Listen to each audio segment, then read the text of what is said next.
नमस्कार, जय हिंद। मैं हूं डॉक्टर रणवीर शास्त्री, फिरोजाबाद, उत्तर प्रदेश से। पिछले वीडियो में मैंने आपको बताया था 16 से लेकर 18 घंटे तक नॉन स्टॉप कार्य करने की क्षमता को हम अपने शरीर में किस तरह से विकसित करें।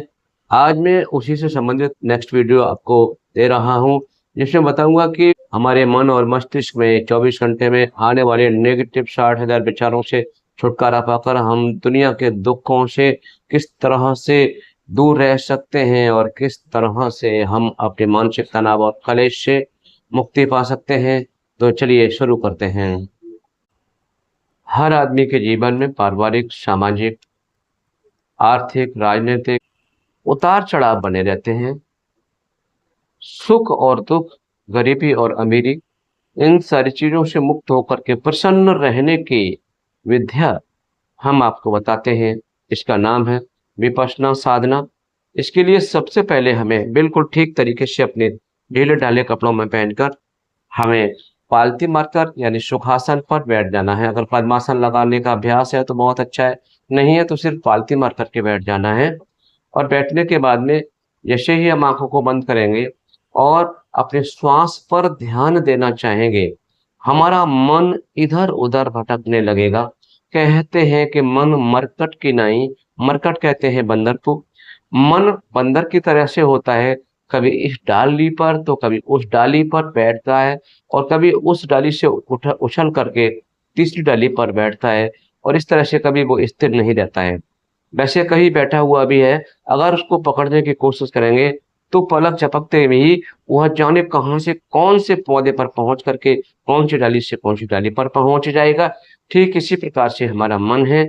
अगर हम आंखें बंद करेंगे, आंख बंद करने के बाद जैसे ही हम अपना ध्यान करना चाहेंगे, अपने ध्यान को, अपने मन को हम किसी एक स्थान पर एकाग्र करना चाहेंगे, मन यहाँ से उछलकर अपने खेत पे, मकान पे, गांव पे, काम पे, नौकरी पे, लाभ पर, फैक्ट्री पर, स्कूल, कॉलेज, नफरत, प्यार, मोहब्बत, जाने कहाँ कहाँ पर वह उछल कूद करेगा। लेकिन उस मन से हमें कहना है, आंखें बंद किए किए कहना है, आंखें बंद हैं, हम मन से कहते हैं, ऐ मन चल आ, तो इधर उधर फालतू ना घूम, मैं कहता हूं उस काम को कर। यानी कि हमें मन पर कंट्रोल करना है। मन का कंट्रोल हम पर होता है, लेकिन हमें मन पर अपना कंट्रोल करना है। मन से कहना है, मन आ, और देख के श्वास का आवागमन किस तरह से हो रहा है। बहुत कुछ कठिनाई वाली चीज को नहीं लेना है, बहुत सरल तरीके से हमें यह ध्यान या विपश्यना साधना करनी है। मन से कहना है, ए मन देख श्वास का आवागमन कैसे होता है। आंखों को बंद रखेंगे और आंखों को बंद रखते रखते ही हम ध्यान से देखेंगे। ध्यान से देखना है कि श्वास अंदर जा रही, श्वास बाहर आ रही है। अंदर जब श्वास जाती है तो दोनों नाकों के बीच में होकर के किस जगह पर, दोनों नाकों का मतलब नाक के दोनों छिद्र, किसी एक छिद्र से जाएगी,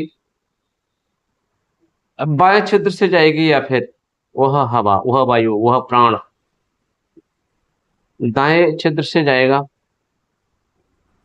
हो सकता है कि कभी कभी आपको ऐसा लगे कि दोनों छिद्रों से उसका आवागमन हो रहा है, लेकिन उसमें भी हमें यह देखना है कि किस छिद्र से यह श्वास ज्यादा जा रही है, यह हवा, यह प्राण वायु ज्यादा जा रही है, और किस छिद्र से यह प्राण वायु कम जा रही है।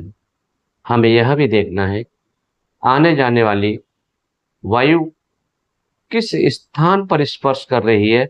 अगर वह सीधे वाले या डेरे वाले अर्थात बाएं वाले, या दाएं वाले अर्थात लेफ्ट या राइट छिद्र से जा रही है, तो उस छिद्र पर, नासिका के उस छिद्र पर किस जगह पर स्पर्श कर रही है, आते समय कहाँ स्पर्श कर रही है, और जब हम सांस को बाहर निकालते हैं तो वह किस जगह पर स्पर्श कर रही है। हमें यह भी ध्यान करना है कि वह ठंडी है या गर्म है, और हमें कुछ नहीं करना, उस वायु पर नजर रखना है।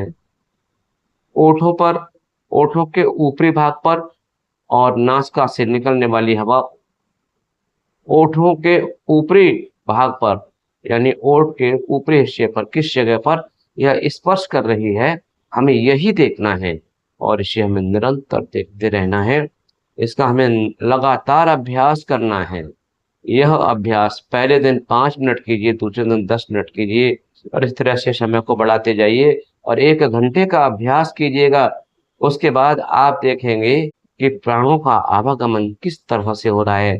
प्राण मतलब प्राणवायु, मतलब हवा, मतलब ऑक्सीजन कैसे जा रही है अंदर और वहां से वह बाहर किस तरह से निकल रही है। हमें सिर्फ इसी चीज पर ध्यान करना है। यह हमारे विपश्यना का प्रथम क्लास है। वीडियो अच्छा लग रहा होगा, लाइक और शेयर और सब्सक्राइब कर लीजिए चैनल को, क्योंकि यहाँ पर इस तरह के आपको बहुत सारी वीडियो मिलेंगे। अगले वीडियो में पुनः मिलते हैं, तब तक के लिए नमस्कार।